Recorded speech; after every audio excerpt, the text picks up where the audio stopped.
to be brave.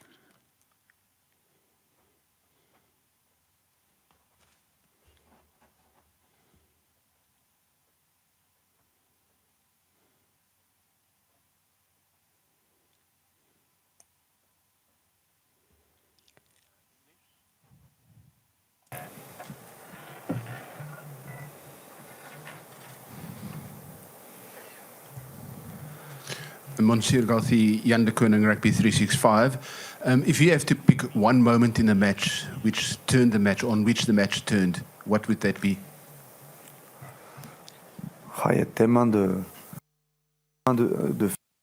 There are so many things that happen in a game, so many key moments in this game. Maybe when you're leading 7-0 and Etzbeth cut off the ball. That was a strong moment for us, and we weren't able to finish. Then, instead of maybe being on 12 or 14 points, sometime afterwards, it was 7-7. These are things that happened in the game. I'm also thinking about when we were moving forwards under the posts towards the end of the game. If we'd made the ball available quicker, we might have finished the phase differently. I'm sorry, I'm getting an echo. But yeah, there's a few moments when Antoine wasn't able to feed the ball accurately. There are events in the game, there are facts in the game which add up or added to all the others are notorious, but it's difficult to think of a particular key moment. But yes, in this game, so many things went on, so many things. Fabien? And a question for Antoine also. We talked about a number of events in the game. Some of them are linked to the refereeing. What did you both think of Ben O'Keefe's refereeing? There were several incidents in the game. We saw an elbow in Antoine's face, a clear out with a hit on Jonathan Danty's face. Are these the facts that you're talking about in the game? And do you both, and what did you think overall of Ben O'Keefe's refereeing? Well, what did you think of it? With an external view. It's hard to talk about things because there's a lot of disappointment, a lot of frustration, but there are probably images we'll see that will make us even more frustrated. There's a few clear things that should have been blown, but where the whistle wasn't blown, but we could have had a penalty at a crucial moment. These are easy things to blow up for, but I don't want to be a bad loser and moan about the refereeing. But I'm not sure the refereeing was up to the level of what was at stake today. And I don't think it's one person refereeing. There are TMOs, there are assistant referees. They have time to review the images as we do as the game's going on. So they can also take part in the refereeing. For me, I can understand the players' frustration. I really do understand it. I ask them to be brave, but at such times, I will say I will accept it as it's already been the case in the past. I accept the decisions. Just to say that this doesn't take anything away from the South Africans' performance, who showed their experience, their consistency in their game, who had a very good second half and dominated us in the fight. And I don't want to take that away from them. They played a great game. Yes, of course. It's if we talk about the refereeing, because you were talking about the refereeing. but we can talk about the opponent, but talk about the refereeing. I'm not going to go there. I will congratulate the refereeing.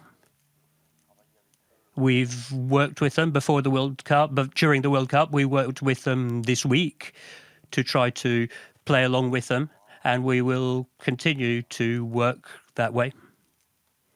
I understand the player's position, and you have to understand my position. Straight after the game, a lot of frustration, a lot of emotions, hard to take, so I can understand.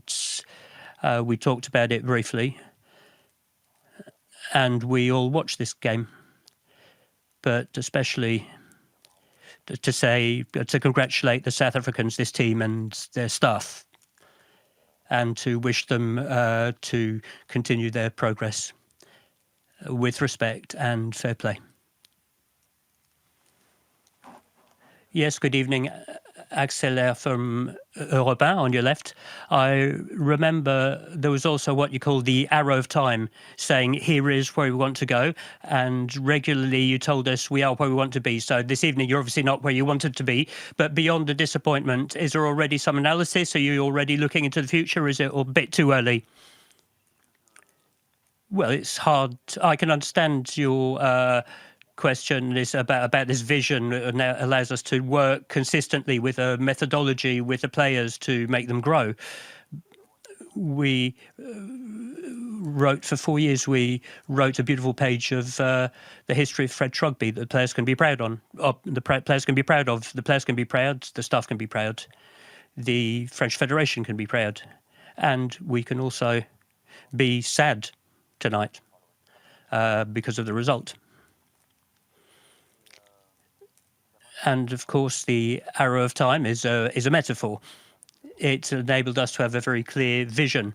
But as I also said, this World Cup, before when I was talking about it, there is a French team that will continue to play. They will play the first game of the Six Nations tournament in Marseille, and the players will continue to play and develop. 2 players are ceasing to play, that's sure. Ramato Fenu being one of them. But what we've lived through, what the players lived through, is part of the writing of the book of the French team.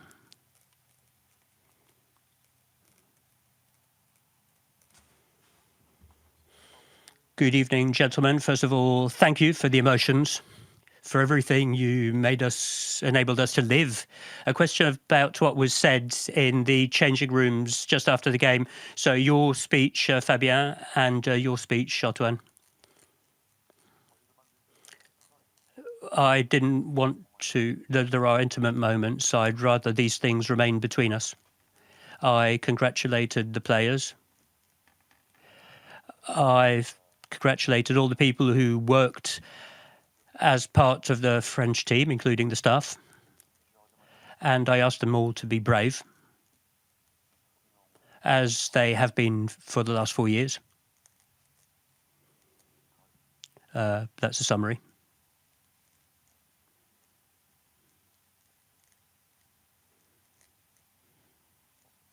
Good evening, Fabien. I wanted to ask you a question. Does this defeat put your future at the head of this team in question?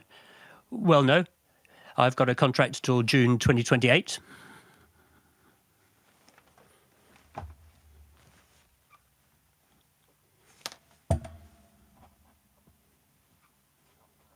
Good evening, Fabien and Antoine.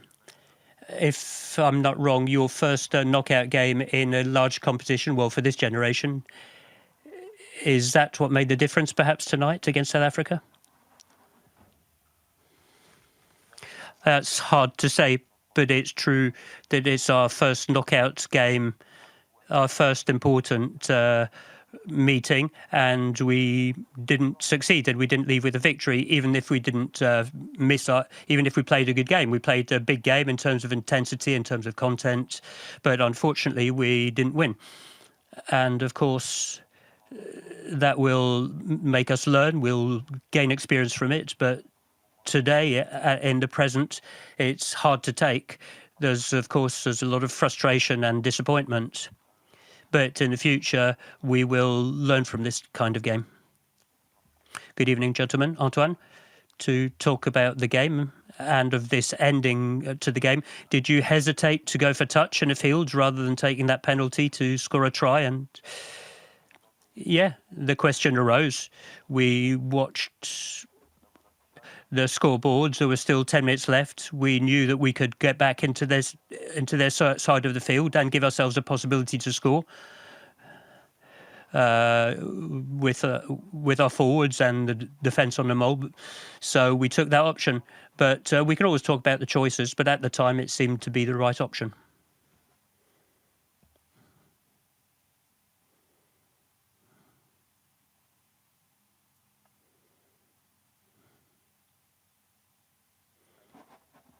You knew it was going to be a physical game. How did you feel your players dealt with the physicality of the South Africans overall?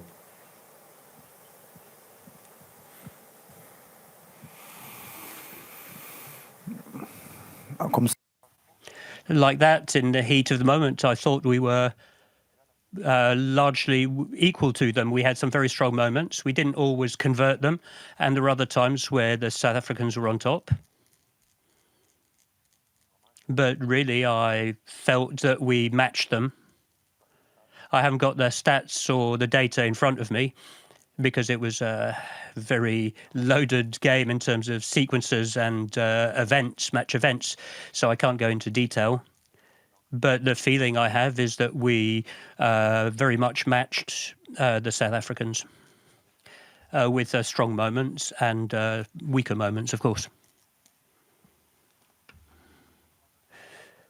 Good evening, Fabien. It's now 15 weeks that you've all been together to prepare for this World Cup. Are there things you'd like to change? Do you have any regrets about the preparation for this World Cup or the first 5 weeks of this World Cup? None. None. No regrets. No regrets. You're allowed to lose like we did today. The players have the right. We have the right.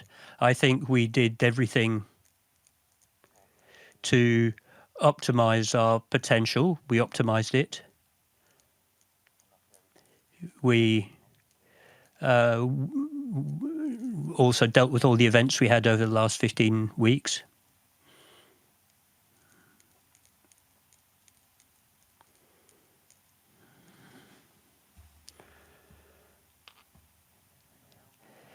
Fabien, in the last press conference, you said you feared the strategy of the South Africans with their team set up, with the changes in their team.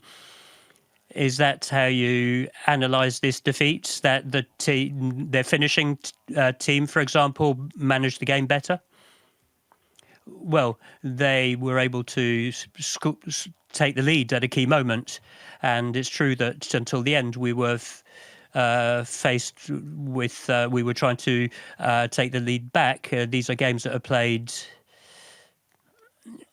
well, on one point, we had strong moments as well in the second half. We had those moves that Antoine talked about where we made very good progress. We had very favourable options that we weren't able to conclude because they play well. They play well. They play accurately. They can slow down the rucks. They can do what needs to be done to slow us down.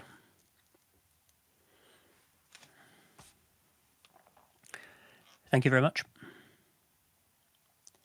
I'll just finish answering. So in terms of strategy, yes, we saw they optimised the high kicking, which brought them 2 or 3 strong moments from high cross kicks. We'd also prepared for this, but they managed to be effective that way. But we were also effective on a lot of the things that we'd also prepared. But it all came down to 1 point. Thank you very much, gentlemen. That's the end of this press conference. Thank you.